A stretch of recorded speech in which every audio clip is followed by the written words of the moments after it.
Ever since I was a kid, I had a dream of becoming a pilot, but could never afford it. One day I decided to stop making excuses, to sacrifice my comfort, to make my dream happen. My name is Dee, and this is my journey. This is Future Pilot 901.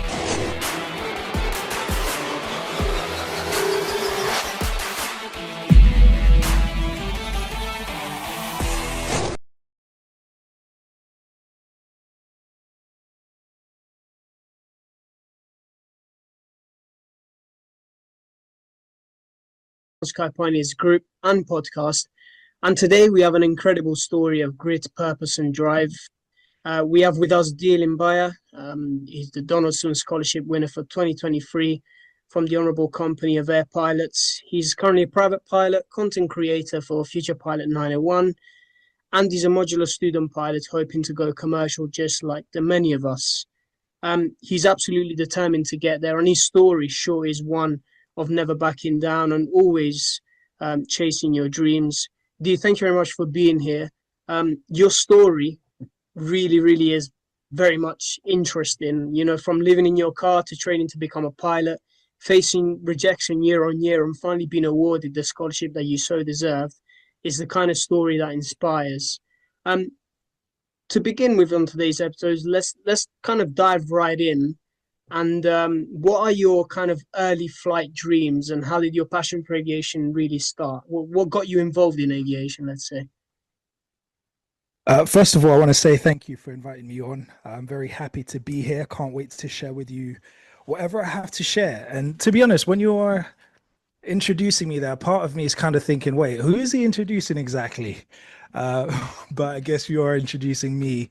Sometimes it's just a bit interesting to hear it all back, because I'm used to sharing my story to some degree, but it's another thing hearing it back. So yeah, thank you for the invitation, and yeah, No I can't worries, wait to have pleasure. this conversation, man. Fantastic. I mean, once again, like, where did aviation for you really begin? Because for me, for example, I had no family members in aviation, no one to really talk me to into the industry. This passion kind of started for me when I was emigrating from back home in Italy, you know, the constant commercial air travel, and then having studied aviation, joining the air cadets. What really got you into aviation? Why is it aviation that you want to pursue in terms of a career? So I'd say the answer is twofold. As a little kid, you know, I flew a few times, different airlines, and it was just an exciting experience, you know. For me, the trip or the journey was more interesting than the destination. So we'd fly somewhere, and you know, like when you land and they put the reverse thrust on and you feel Yes, that vibration, that vibration reminded me of takeoff. So as soon as we landed, I would look at my mom and say, oh, are we taking off again? Not realizing that we were slowing down, and that was reverse thrust. So the journey was always more exciting. The flight was always more exciting than the actual destination. And I remember having these blow up toys that are like, you know, aviation models, aircraft models. And one day my mum, when I was a kid, clearly I must have shown her that I was really passionate about aviation. On one of our flights, as we went into the aircraft, instead of turning right and walking down the aisle to our seats, I got pointed to the left towards the flight deck. And I was like, wait, what's going on? And that day I got to sit in the captain's seat. I got to meet the pilots for the first ever time. And I'm telling you, like, literally, that was the experience of a lifetime. I really loved that experience. So I think it's hard to say when it started, but I just remember these different experiences that I had in aircrafts, and I just knew that I wanted to do that. Fast forward now, the second reason is I've done a number of different things. I've been involved in a number of different areas, because when I got to 18, I realized that I couldn't fund my own training. Like most young people realize, aged 18, yeah, thinking definitely. about going to university, thinking about career choices. I'm like, I want to be a pilot. I go to a university open day, and I get told, whilst all my friends were getting, you know, student finance loans to go to university, I had to fund pilot training on my own. So then I had to divert. I ended up, working in the dance industry, working with children, etc. And then I just got to a point in my life where I was like, do you know what? I've done some interesting things, but I still haven't done that one thing that as a child would excite me. Even till now, I could go out to, just next to Heathrow on Myrtle Avenue and watch aircrafts and just be buzzing like a little kid. So yeah, I got to a point where I was like, I need to go back to that childhood dream. And that's what really catapulted me or pushed me to start properly taking it seriously. Yeah, I mean, just like many of us, really, we can never get tired of plane spotting. I similarly started aircraft models, frequent air travel. I've still got that picture, hanging up in my bedroom of me sitting in the captain's seat on one EasyJet flight coming back from Italy. It's kind of the same. It's really interesting to hear other people's stories when they do come on as guests on this podcast and hear how likely and how similar the stories are when it comes to getting interested in aviation and how it sparked. But and a lot of the times as young aspiring pilots, as kids, it's kind of an isolated feeling because usually there aren't many people around us who loved planes like how we do. Definitely, yeah, right? yeah. Like in my experience, I never had anyone else, no one else in my family, no one else in my friendship group wanted to become pilots. I was the only one. So then when we grow up and then we meet more people, we're like, wait, you're telling the same story I'm telling. Like, that's the same thing that happened to me. I guess that's why we call it the bug. Yeah, certainly. I mean, for me, it kind of started when I became part of the Air Cadets, like 13, 14, and I started thinking there's actually individuals like me that are pursuing this career. How interesting. But if we fast forward to the series of scholarship applications that you had, and since 2019, from what I recall, you applied for the PPL scholarships and were unsuccessful at some of the various stages. 2020 was one of the only exceptions, but then this was cancelled, unfortunately, due to COVID-19. But you kind of had rejection after rejection after rejection, and then one day you got that call. First of all, it is something that I want to talk about because a lot of young people that often get in touch with me are like, I'm getting rejected from this cadet program or that cadet program. I feel like I'm not right for this career. Could you shed some light on how you handled that repeated rejection? How did it affect you mentally and what kept you moving forwards? Listen, every year after that rejection, I would decide, I'm not applying again. Forget these guys. I'm just going to try and do my own thing.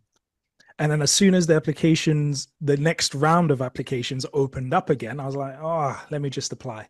So literally, I would say I kept on giving up and then trying again, and then giving up and trying again, and giving up and trying again. But for me, there was one thing that was clear. Like, I had decided that I'm going to go for it. And when I decided I was going to go for it, I did not make that decision because I knew I'd be successful. I made that decision because I knew, regardless of whether I succeed or fail, this is the best path for me to be on. There's a quote in a book that I read a long time ago that says, choose a game or a pursuit that you want to have that you would do, win or lose. And I think that's one of the benefits of having lived a little bit longer is you kind of learn from experience that actually failures don't kill you. The less experience you have, I think the more likely you are to think, I just failed. Oh my gosh, my life is all messed up now. But actually it's not. You can survive failure. So that's how I looked at it. And I tried to get myself to be more enthusiastic about failing. And in fact, back in those days, around 2020, when I was applying, I was writing a blog as well. So that's on futurepilot901.com. And one of the blogs I wrote was about being more enthusiastic about failure, because up until this point, I used to run away from failure, right? So it was really a mental game. For me, becoming a pilot has been the biggest mental transformation of my life. And that's why I focus more on the mental aspect of things than the flying skills. Once you have the mentality in place, it's only a matter of time for the skills to catch up. But if you've got the skills, but you don't have the mentality to uphold those skills, then it's not going to work. I agree. I tell a lot of students it's a matter of perspective, and it might be a big word, but essentially all it means is how you see failure, how you see rejection. I mean, people think, oh, just because you're the founder means, well, they don't understand. Actually, a lot of people don't understand that I'm just like them. I'm just pursuing this dream just like everyone else. And I have gone through many failures. I've been rejected from scholarships myself. I've been rejected from cadet schemes myself, and now I'm prepping for skills tests, really. So it's a journey, and you have to understand that you don't need to rush, you don't need to compare, and also, yeah, like you said, it's a mental game, really. And if you just focus on the competencies, but then not on your story and not on your mentality behind it, it's going to be very hard to tie it in. But if you do it the other way around, just like we spoke, then it makes more sense, and it also builds a lot of character, really. And yeah, I mean, rejection is part of the journey, and like you said, you want to actually run towards rejection, and rejection and failure are the things that will keep you moving forwards. It's how you're going to learn, it's how you're going to reflect and move forwards. So it's beneficial, actually. Of course, aviation is the kind of industry where, yeah, you can make critical mistakes, especially if you're flying an aircraft. But if we talk about the process of becoming a pilot, you may fail flight lessons, you may fail exams, you may fail that application to your dream airline, but you can't stop. You have to keep going, and the opportunities will come if the mentality is there, like we've been discussing. In 2021, then, for your 30th birthday, you went solo, and this was supported by some social media sponsors which you had back then.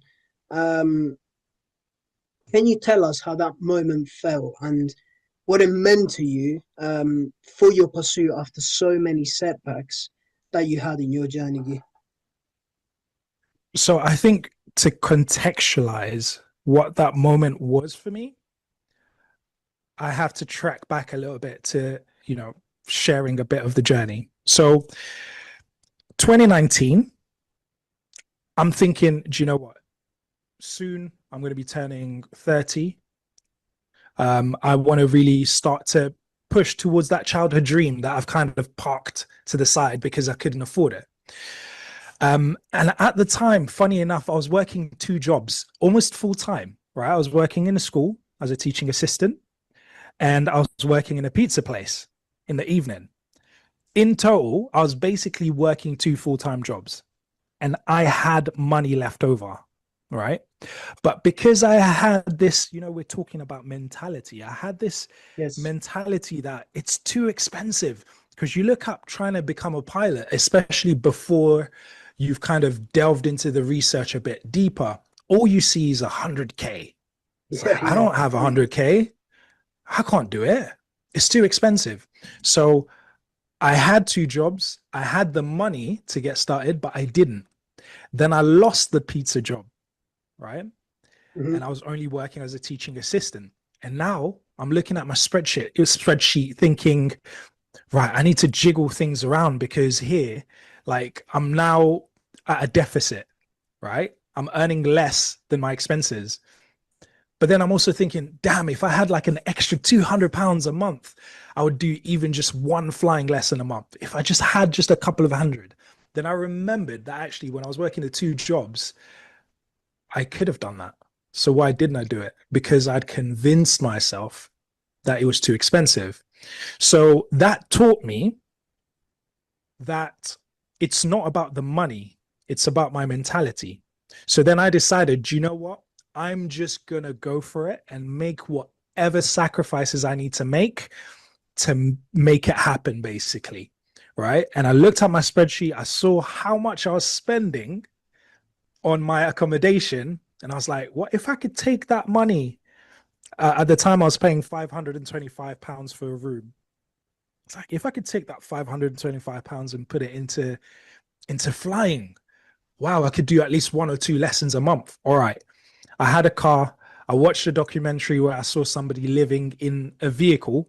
So I was like, do you know what? I've only got a 2-seater car, but it's time to go. I need to move towards my dream. So then I started living in my car. I started living in my car from the 1st of March 2020. Of course, lockdown hit on the 23rd of March 2020. So that was fun.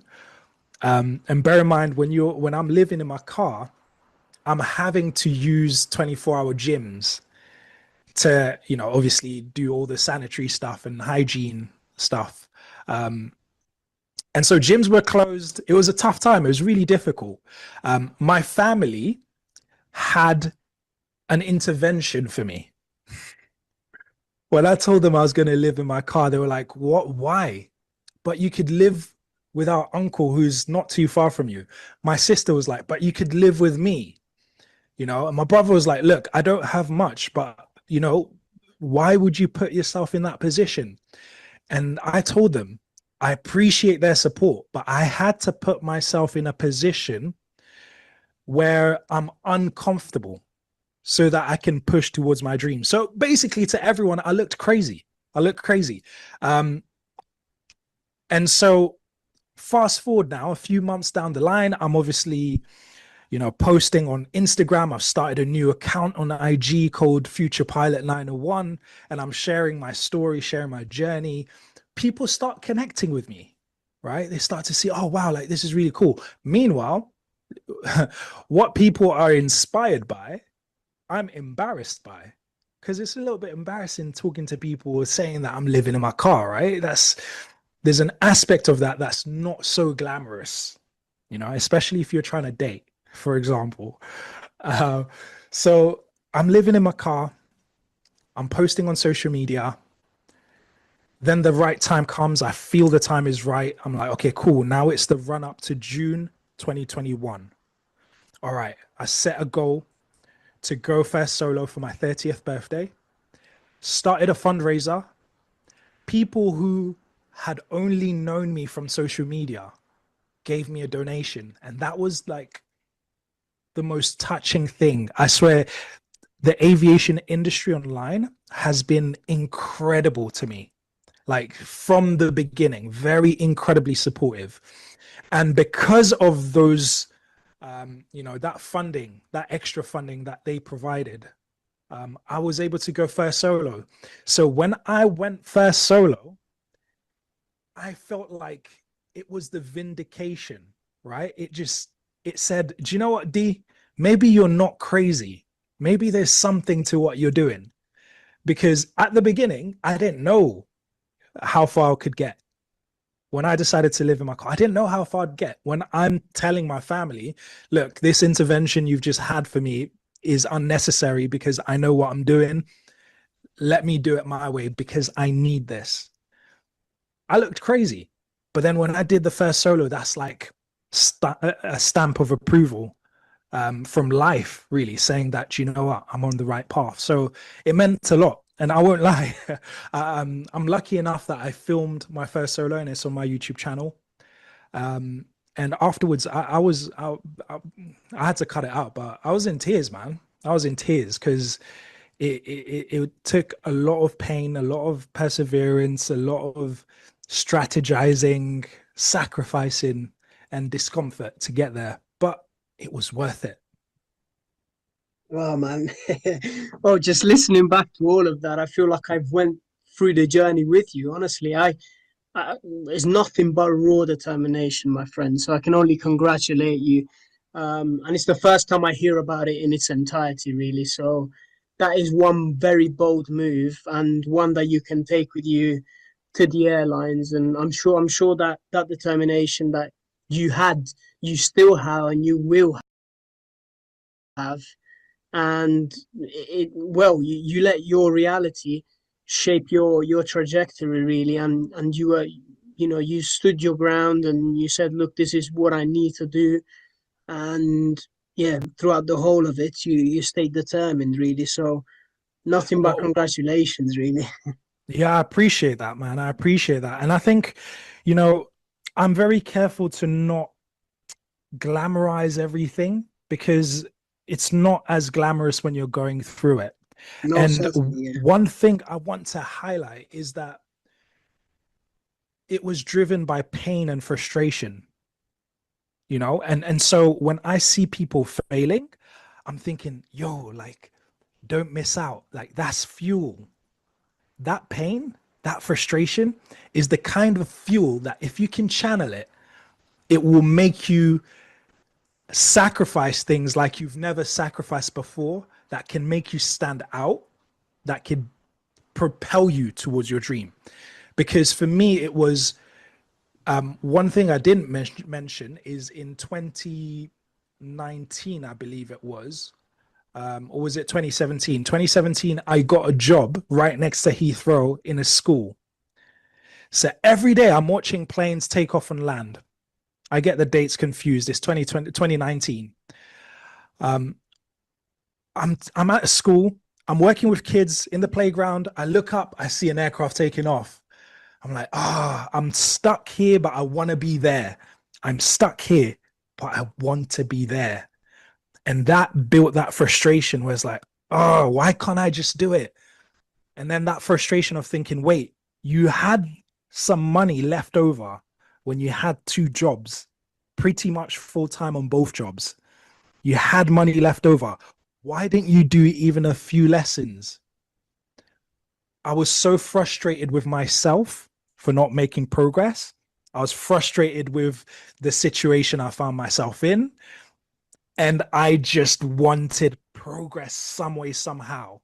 So again, coming back to this idea of failing, my thing is, do not let your failures or your frustrations go to waste. And I try not to run away from them either.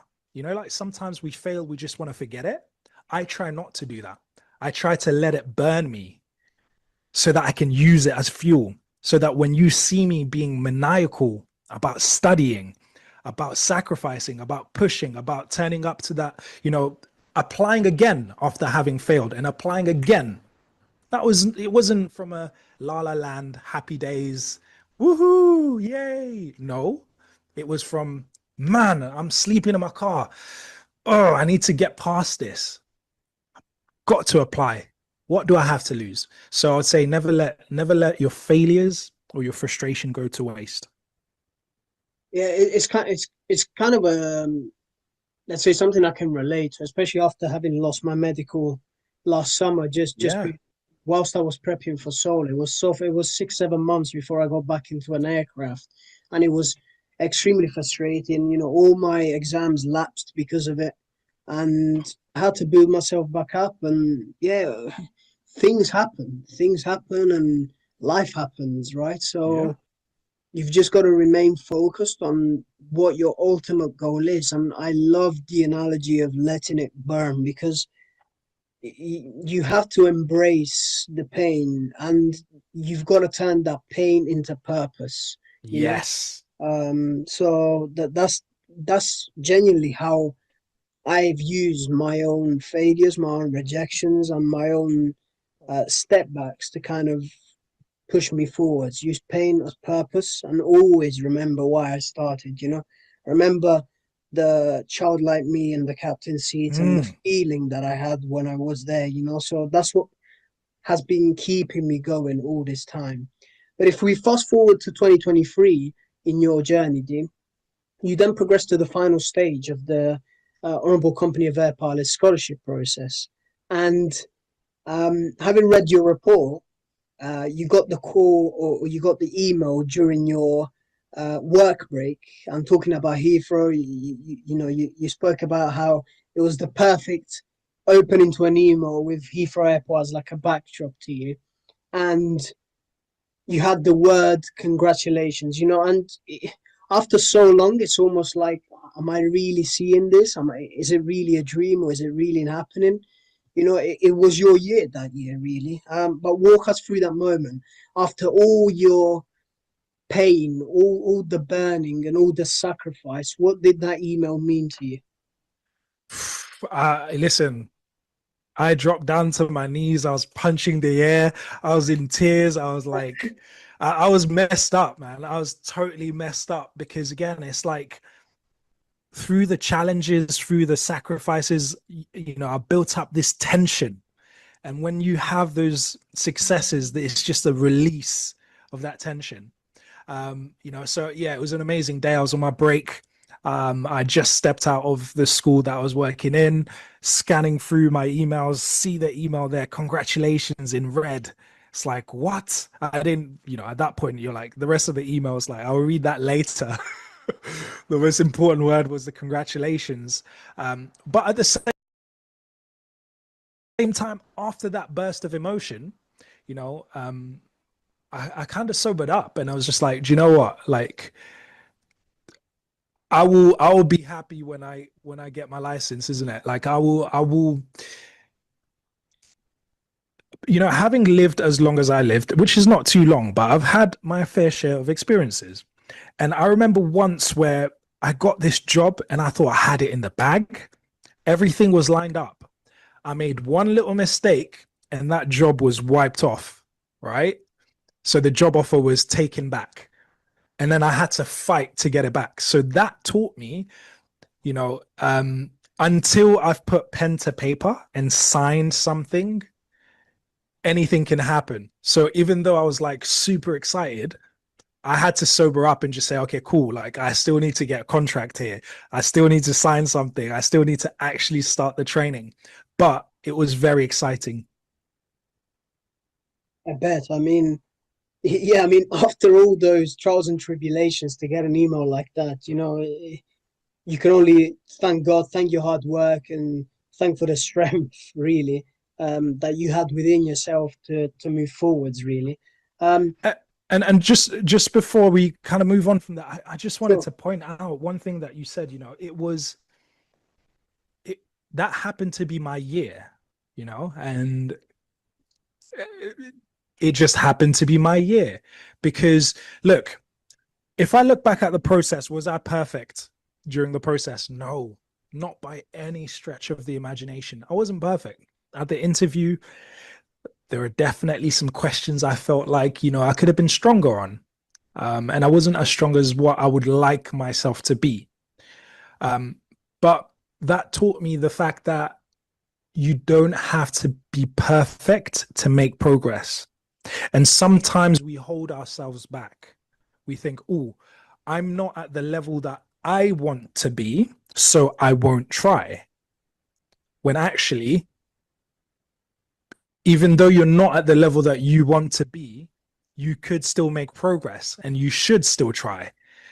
And it doesn't matter how much preparation you do, something might throw you off and you still won't be perfect, but just give it a go. And so for me, it's like, do you know what?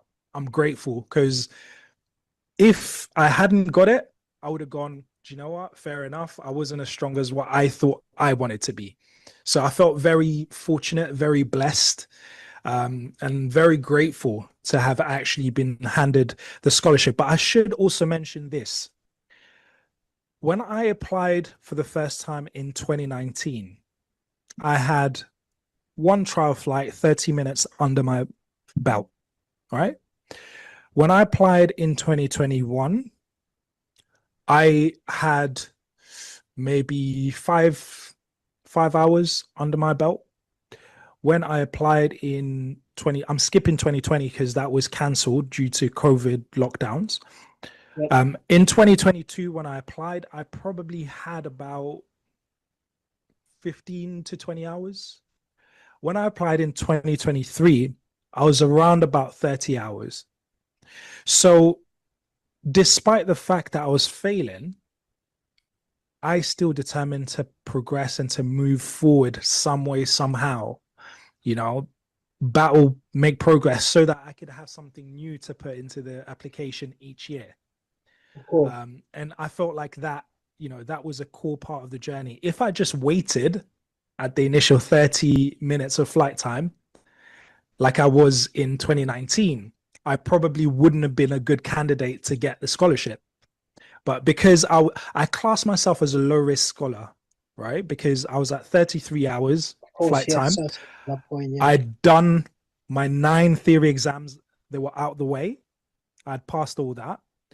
And literally, it was just time for me to do my radio telephony, do my qualifying cross country, and then mock skills test and skills test. But I'm very grateful because the latter part, the end part of your PPL is actually the most expensive part. Because you go from doing 1 hour flights potentially at the beginning to having 3 hour flights for your qualifying cross country, 3 hours for your mock skills test. So it's actually the most expensive part. So the scholarship was really, really helpful in that way. But I had to keep pushing in between. Well, you had to keep pushing, but we could probably agree that the scholarship gave you the much needed turbo boost, let's say, to complete your license. You were already 30 hours theory exams under your belt. So like you said, yeah, you were a low risk scholar. But the thing I would like to highlight is that every year you showed progress, every single year, and you knocked at the door until it opened. And they probably liked that. You never gave up.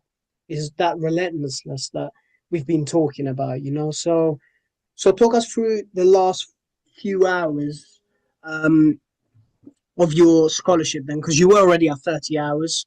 You were just getting ready for your qualifying cross country.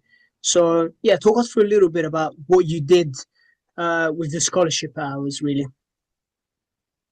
Yeah, so the scholarship pretty much picked me up at my second landaway.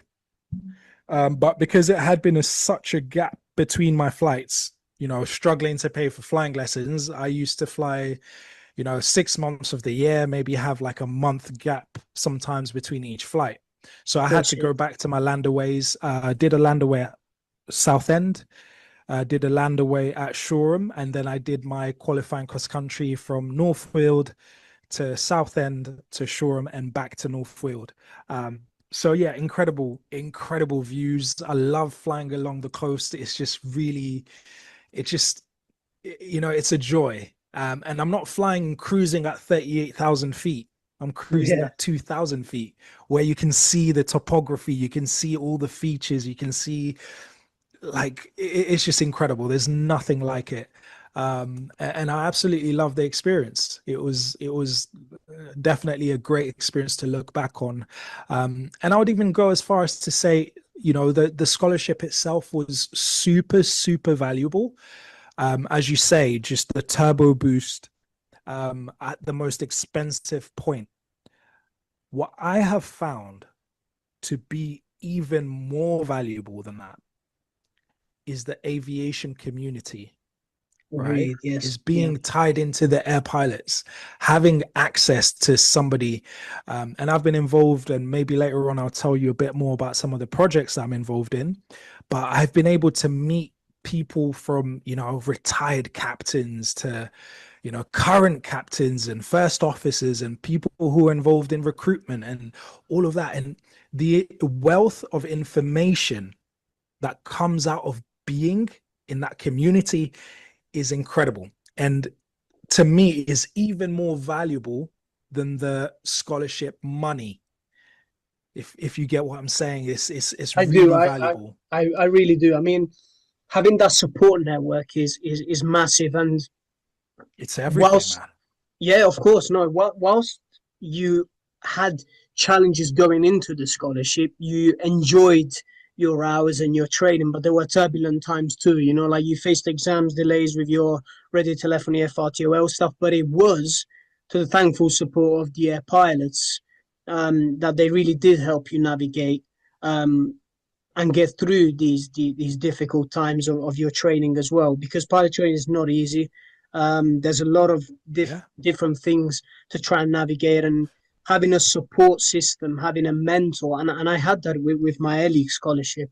You know, if it weren't for the early scholarship, I wouldn't have met my instructor, who is now getting me to the end of my training. He's 30 years retired BA captain. You know, he's a wonderful mentor to have. So I think having a support system is absolutely essential. And they were there when things were tough. So let's talk about that a little bit. How essential was the support that they gave you? Because yeah, we can say, okay, I had the courage to do it. I pushed myself through, but I think having a support system is really important. How valuable was that to you?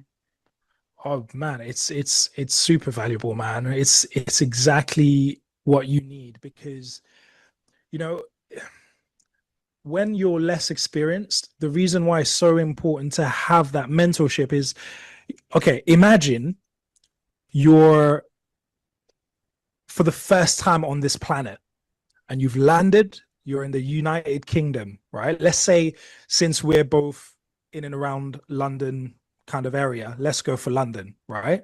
You've landed here, it's your first time on the planet.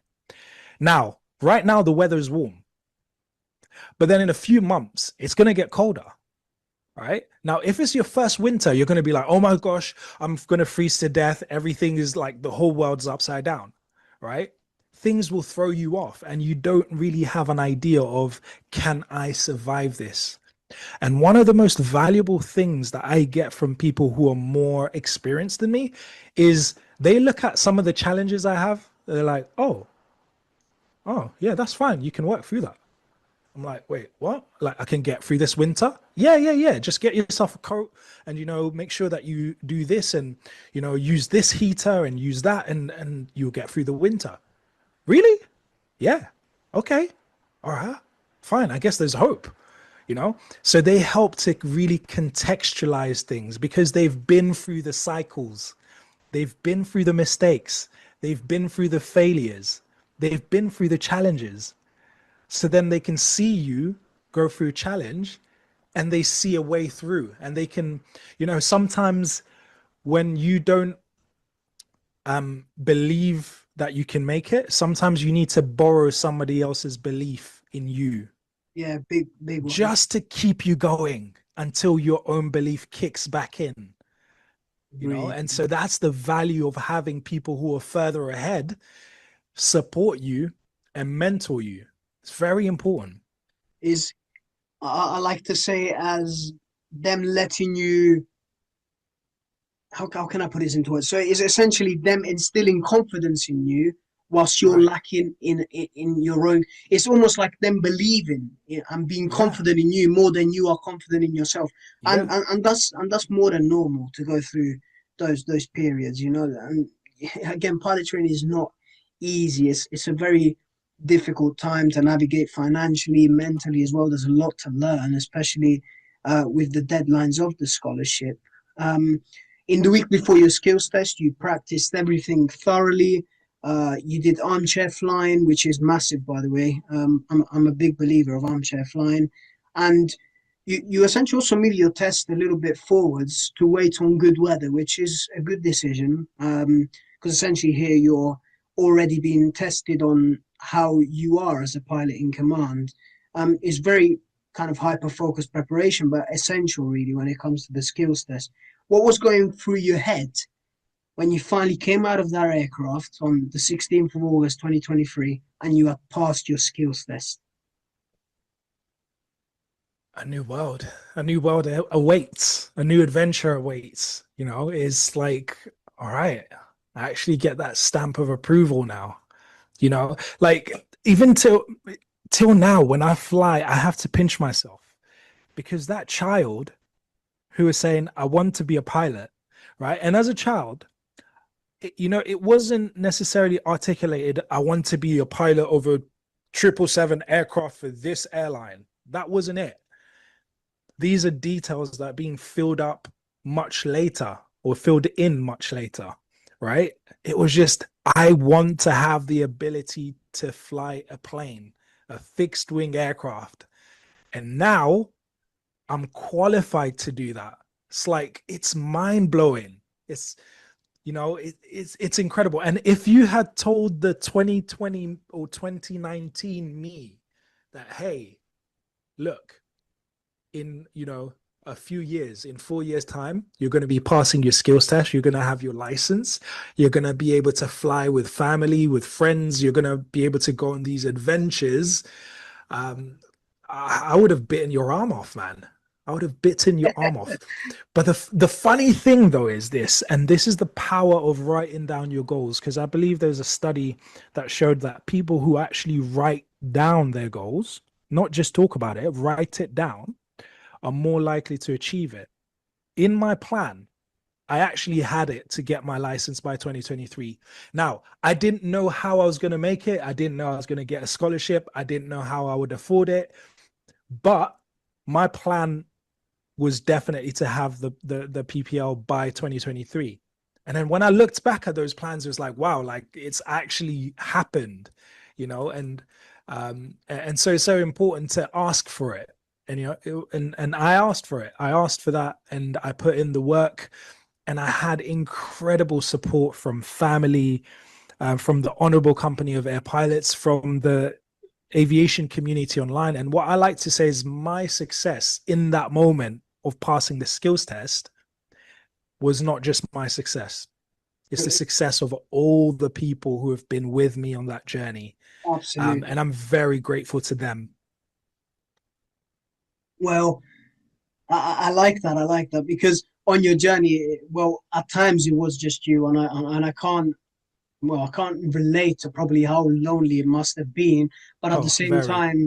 at the same time, you had very important and loving people around you, and I'm sure people from the Yes. company supported you massively. You know, um, I read your report, and what struck me as well towards the end was the quote that you put: "Whatever you dream, whatever the odds, never give up, never give in, and never be afraid to pursue and live your dream." That's powerful, really, you know. And you mentioned about your goals and your passion within aviation and what you would want to do, potentially becoming a flight instructor and going on to flying wide body aircraft. How are these goals unfolding? And is that still the case? Do you, what are you chasing at this point in time? Well, I mean, I went even beyond that. I definitely want to own an airline at some point. And I've got ideas about where I'm going to do that. So I'm constantly dreaming beyond what seems possible for me. And yeah, that keeps life very exciting. But I've built up now, I'm up to just under 120 hours. I'm still owl building. I definitely still want to be a flight instructor because I just enjoy breaking things down for people. And when you teach and you help others understand, you embed and crystallize the information and the knowledge for yourself. So I'm looking forward to that journey of actually, you know, bringing other people through their journey and helping them achieve their childhood dreams, just like I've achieved mine and continue to. So yeah, I've been applying for all these, well, the sponsored schemes that I'm eligible for, because I'm not eligible for many of them. And But the ones that I that's just am, another little hurdle, isn't it, really? But exactly. And you know, look, the truth is in life, if you have everything, you don't have to be creative. Limitations actually bring flavor, and limitations necessitate creativity, and that creativity is flavor. So, you know, in a way, I'm grateful that my life is not bland. You know, I don't have everything ready to go. I actually have to work hard for it and build myself up. And it's been an interesting journey. I'm still posting on YouTube some of my flights. Of course, I've got on YouTube a lot of my training flights as a student pilot doing PPL training. So I've got some amazing memories to look back on as I continue to build forward. And I'm involved in some very exciting projects, and I'm very grateful to have met, you know, the people that I've met in aviation, not least of all yourself, you know, seeing young people like you. And I know I'm only a few years. How old are you, by the way? I'm 22. 22. Oh, gosh.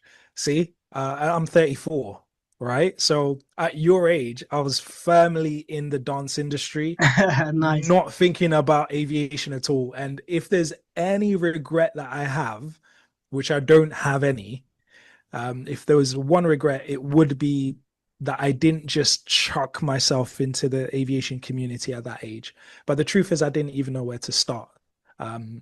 But yeah, I'm grateful I'm in it now. I'm making progress bit by bit, and I'm meeting some amazing people. And yeah, it's really been the adventure of my life. That's wonderful, actually. And yeah, I mean, that's the motivation behind everything that I do as well. You know, it's just a burning passion. But it's not just that. It's having seen myself grow up and struggle to find resources of where do I begin? What do I do? Is 100,000 what it really takes to become a pilot? That's what I've tried to do with the Unsky Pioneer Project, open a whole new perspective of ideas within our community, of trying to mentor students through their journey as well. And it's fantastic to get messages all the time. So I've gone solo today, or I did my qualifying cross country when a few months ago they hadn't even started yet, you know. And in the group they were able to get information on how to possibly go about doing that. It's just fantastic, really. And the aviation community is an extremely supportive one. And you yourself are doing some fantastic work. You know, you mentioned to pay forward the promise of helping others potentially, and supporting others and inspiring others.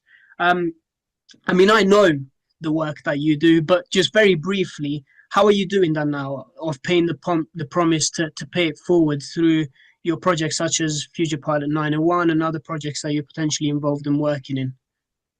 Yeah, so at the moment, I'm, whenever people kind of reach out to me on IG, Instagram, I'm happy to support people. I have people reaching out to me, every now and then, asking for advice, wanting some encouragement, and that's definitely something I'm happy to do. I'm still posting videos online to kind of share some of the adventures that I'm having to help inspire, because actually aviation YouTubers inspired me to really turn my dream into reality. And so I want to help to do that for others by sharing the little that I have as well. This year I was very fortunate to be invited to be one of the interview panel members for the PPL scholarships with the Honorable Company of Air Pilots. So when I got the call, say that again. I said it must have been like a full circle moment, really. Full circle moment. Full circle moment, I tell you. So this time I was on the other side of the interview table asking some of the questions, and yeah, I've met some really, promising candidates. And I'm just very grateful to be able to be there and support them. And at the moment we have 13 PPL scholars for the Honorable Company of Air Pilots currently doing and going through their training. And I'm part of the team that's there to kind of support them through the scholarship. So yeah, it's very, very, very rewarding. The scholar that I'm supporting personally is nearly finished with his training. And, one of the things, a bit like you, one of the things I realized years ago, if there's anything that rivals me achieving my own dream, it's seeing somebody else achieve theirs. And I think Absolutely. This is why we love to see movies where, the protagonist like achieves their dream and overcomes adversity, right? Because there's something about seeing somebody else do it as well that's just fills us with joy. And so like you, I'm very happy when I get messages. I went first solo, like I'm jumping up and down like it's me just having gone first solo. I genuinely love it. So I'm very grateful to be involved in that. And some of the progress that I've been able to make in my own journey has been in unexpected ways, because when I started my journey, I knew that I didn't have all the funds to get all the way through. So I decided to tell my story. And that then led me to actually making YouTube videos, which allowed me to develop my filmmaking skills. And so now I'm involved with making, promotional videos for the Honorable Company of Air Pilots as far as the scholarships are concerned. And I'm also involved in the Centenary Project, Centenary Film Project. So in 2029, it's going to be the 100th year of the Honorable Company of Air Pilots. And so one of the things I've been doing is interviewing the past masters to create this documentary that kind of tells a story about the company. So from something that I just kind of started as a means to help me revise my lessons, to tell my story so that people could follow me, to now, you know, filmmaking is helping me meet all these people who've, you know, retired now and have been through their journey and have all these, you know, valuable lessons to share. So it's really opened up a door for me. And I'll tell you this quick, funny story. So I remember when I decided to live in my car and it was locked down. So I decided, you know what? Don't let any adversity go to waste. It's locked down. I don't have to work, get all the PPL books, study the theory. So I'm ready for the exams. So I got myself the Poolies books. And I'm reading through the Poolies books. Now I'm thinking, you know, this is aviation. This is my dream. I want to read every single page of this book. You know, like sometimes you get a book, you're like, let me just rush through it. I was like, nah, I want to take my sweet time with this book. And I remember reading the early pages of the Poolies books, right? And reading, oh, this is, you know, Dorothy Soul Pooley. Her name was in there.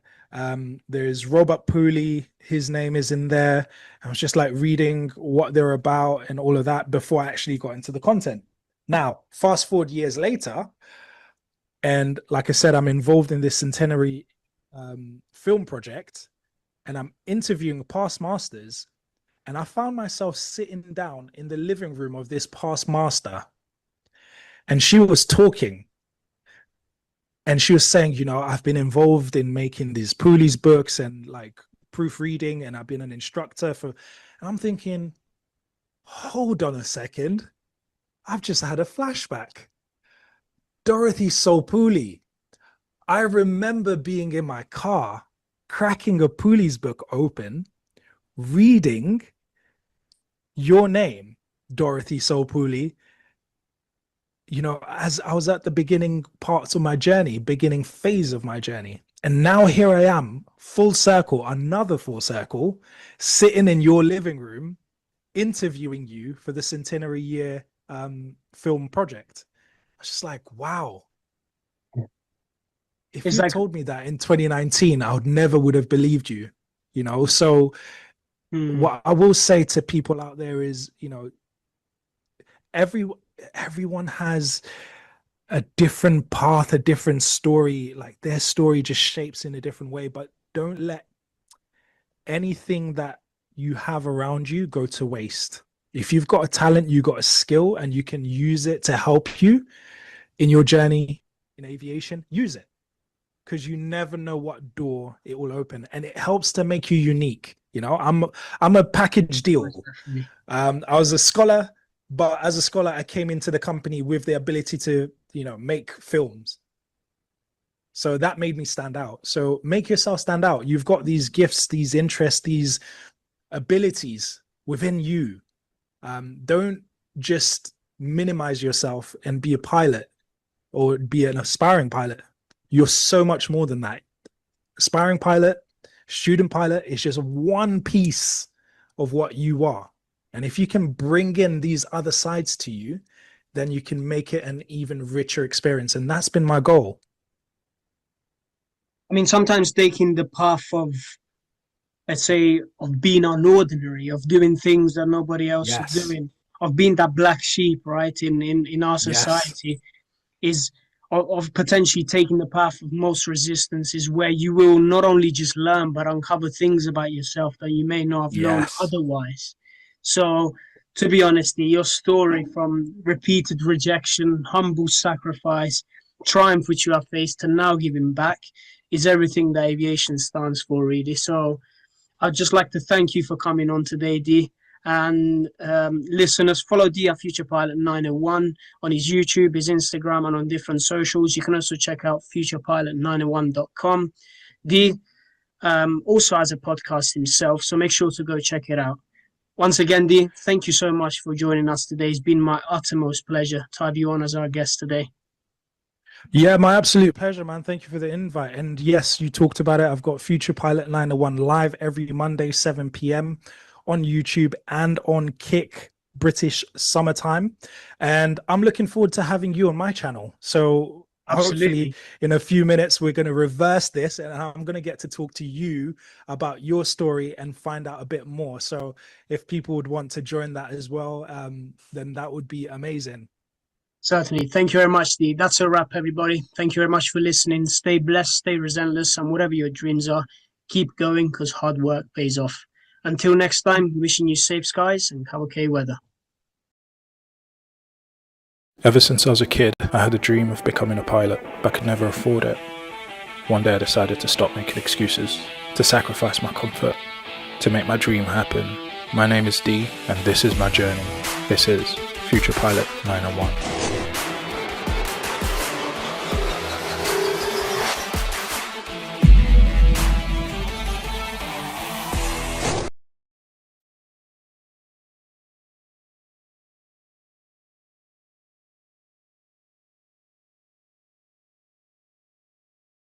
Ever since I was a kid, I had a dream of becoming a pilot, but could never afford it.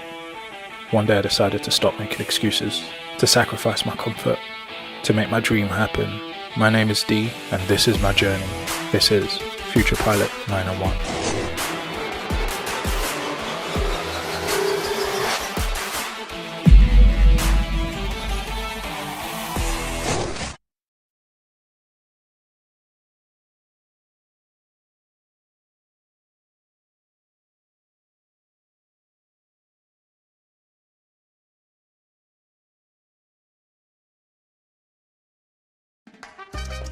I've always loved flying. Hello. Under the radar. Come on. Well done. And dancing, there's no denying. If only I could blend the two. I know what I'll do. I'll fly to a new place, to dance with a new face. Enjoying the wings a private pilot license brings.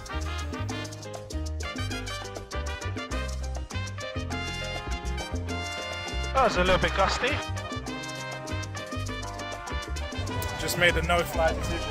Squawk on switch duty, 3-quarter shore. A different way to our build and advance. 2-0, joy endowment. I call it fly to dance. 4 flaps. Ooh, nice one. Flaps come up. Wow, flight, man. Foxtrot Sierra, welcome to shore. We have everything in this flight, man. Everything, bro.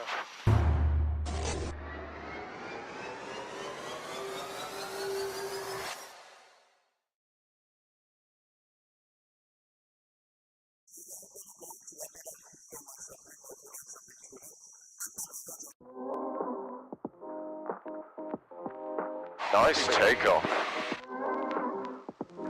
That's a screw. I was waiting for that because everyone does it. I'm gonna make sure that you can do it. And you can do it, I know.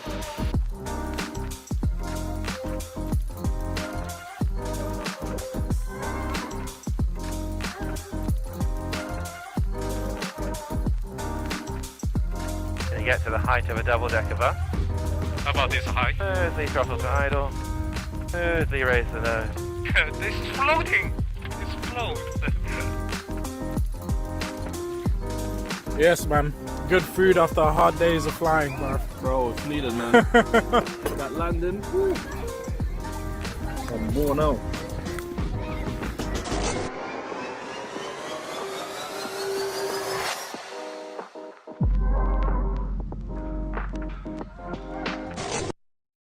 Man, from living in my car to finally getting my trial flight done. Hold it.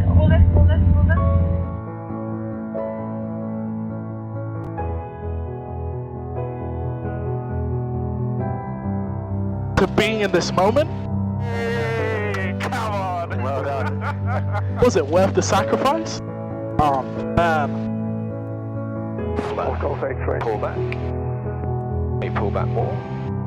Hold it there. Pull back. Switching to south and radar 130. A bit more.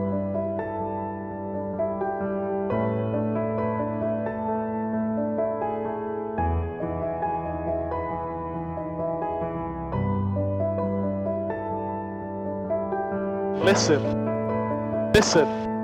Was it worth the sacrifice?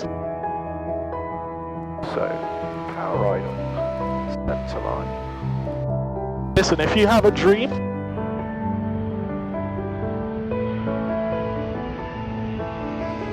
it's down to you to make it happen, man. You might give it everything and it might still not work, but guess what?